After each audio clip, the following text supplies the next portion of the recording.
আসসালামু আলাইকুম বন্ধুরা, সবাই কেমন আছেন? Welcome to my channel. তো বন্ধুরা, আজকের ভিডিওতে আমি দেখাবো R15 ভার্সন 3 এর এয়ার ফিল্টার কিভাবে ক্লিন করতে হয়। তো যাদের মাইলেজ সমস্যা আছে এবং টপ স্পিড সমস্যা আছে, রেডি পিক আপ রেসপন্সটা কম পান, তারা আশা করি সমাধান পেয়ে যাবেন।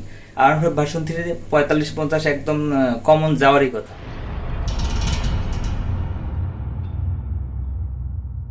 তো নাট আছে, এই একটা এখানে টেস্টার নাট, এখানে টেস্টার নাট এবং এই 10 নম্বর দুটো নাট এবং সামনে দুইটা এলিঙ্কি নাট, আর সাইডে আপনার আছে দুই তিনটা আপনার একটা স্ক্রু খুললাম এবং ওই পাশে দুইটা। এখন এইখানে আবার এলিঙ্কি নাট আছে, এটা খুলতে হবে। তারপরে এই লকটা খুলতে হবে আর এই লিঙ্কে দুইটা খুলতে হবে, আর ওই পাশে এরকম একটা আছে। তো খুললে নিচে দেখাবো, নিচে কয়েকটা পাইপের লাইন ট্রেন আছে আর কি। তো বন্ধুরা, এই এলিঙ্কি নাটগুলো আপনারা বেশি টাইট দিবেন না, কারণ বেশি টাইট দিলে পরে খোলার সময় একটা প্রবলেম পড়বেন। যার কারণে মানানসই এটা টাইট দিবেন, যাতে খুলতেও কষ্ট না হয়, আবার যেন খুলেও না যায়, একা একা যাতে আবার খুলেও না যায়।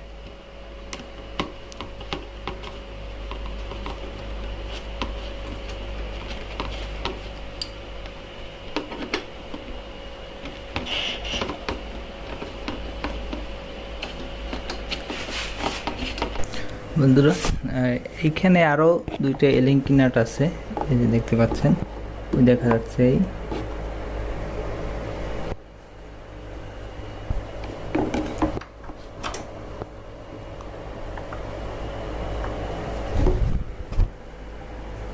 ওই যে, তো এই নাট দুইটা খুলতে হবে।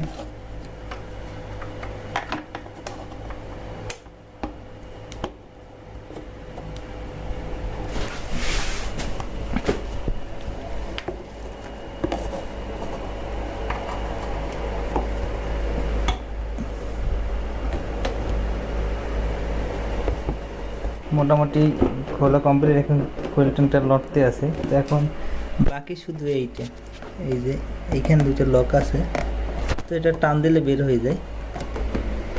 এই যে দুই পাশে দুইটা লক, ওটা কি দেখাবো। তো এখন একটা দেখেন, উপরে তুললেই উঠে যাবে। নিচে অনেকগুলো লাইন দেখতে পাচ্ছেন, তো ওই লাইনগুলো আস্তে আস্তে খুলে যে কয়টা খোলা দরকার তারপর বের করতে হবে। ফুয়েল পাম্পের লাইন এটা, এখানে নিচে একটা লক আছে, এখানে চাপ দিয়ে টান দিলে খুলে যাবে।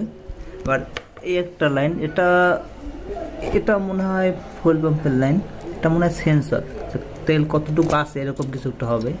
যেহেতু ফার্স্ট টাইম খুলতে আসি, সব কিছু শিওর নাও হতে পারে। আর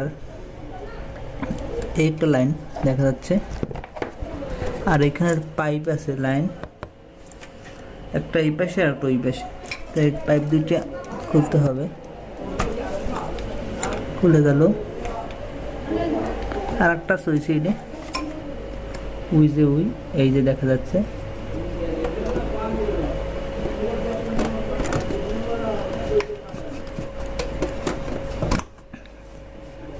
পাইপের লাইন দুইটা খুললাম, একটা লাইন এখন বাকি আছে, এইটা এটা ফুয়েল ইনজেক্টরের লাইন সম্ভবত। এটা এখানে একটা লক আছে, এই লকটা করে খুললেই বের হয়ে যাবে।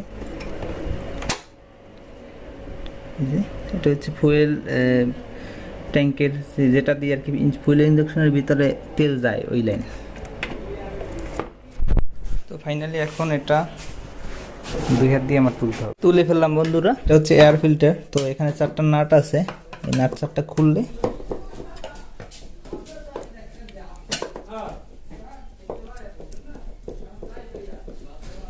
নার্সারটা খুললাম। এখন এটা টান দিলে উপরে আপনার উঠে যাবে।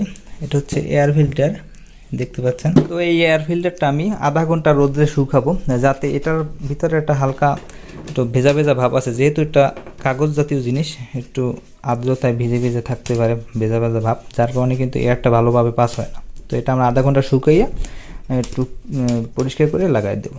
এখানে রোদ্রের ভিতরে থাকুক আধা ঘন্টা। তো এয়ার ফিল্টার ময়লা থাকলে আপনারা পরিষ্কার করে দিবেন।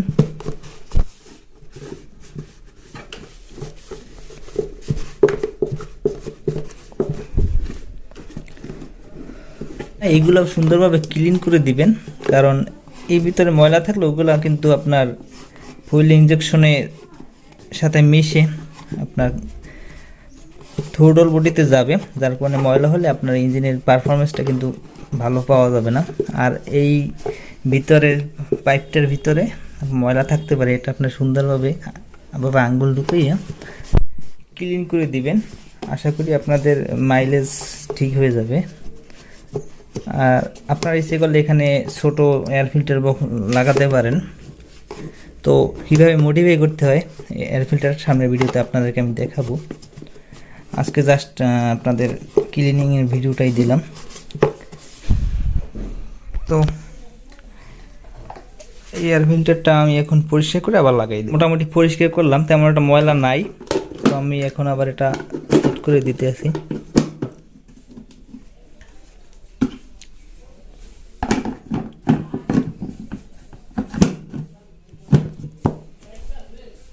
এই দুইটা মনে হয় সেন্সরের লাইন, একটা হচ্ছে তেলের লাইন শো করে কতটুকু, আর একটা কিসের, আর একটা সম্ভবত ইসের লাইন, কি বলে, পাওয়ার, মানে ফুয়েল পাম্পের পাওয়ারের লাইন।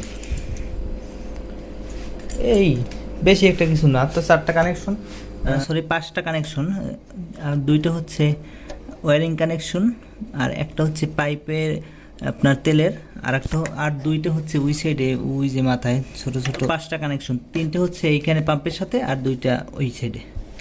তো আমরা ওই পাইপ 2টা লাগাইছি এখন এই ফুয়েল পাম্পের সাথে, এবং ফুয়েল আউটপুটের লাইনটা লাগালেই হয়ে যাবে। তো এই কালোটা হচ্ছে আপনার এইখানের, এই যে কানেকশনটা লেগে গেল। এই সাদাটা হচ্ছে এই সাদা লাইনের সাথে। ইজি, তেমন একটা কঠিন কিছু না। যারা কাজবাজ বোঝেন বা টেকনিক্যাল কিছু বুঝেন তারা অবশ্যই পারবেন। আর এখন শুধুমাত্র ওই ফুয়েলের লাইনটা বাকি। বন্ধুরা লাগানো কমপ্লিট। এখানে একটা লক আছে, এটা এই লাল। তো এই লাগানোর পরে লকটা নিচের দিকে থাকে, চাপ দিয়ে উপরের দিকে তুলে দিতে, যাতে এটা বেন্ড হয়ে যেতে পারে। এটা প্রচুর আপনার হার্ড আছে মোটামুটি। বন্ধুরা টোটাল কিট সেট আপ করতে লাগে হচ্ছে আপনার 10 নম্বর, তারপরে 5 নম্বর এল, 6 নম্বর এল, এটা সম্ভবত 4 নম্বর, আর স্টার্ট ড্রাইভের একটা। এই টোটাল 5টা জিনিস লাগে হচ্ছে ফুয়েল ট্যাঙ্কটা খুলতে। Top speed, acceleration, mileage, ready pick up, response যাদের কম তারা আসলে এভাবে করতে পারেন। তো বন্ধুরা ভিডিওটি ভালো লাগলে লাইক, কমেন্ট, শেয়ার আর সাবস্ক্রাইব করুন, এবং যারা অলরেডি সাবস্ক্রাইব করেছেন তাদেরকে অসংখ্য ধন্যবাদ। গরিব বেকারির সাথেই থাকুন। Save rate, save life. আল্লাহ হাফেজ।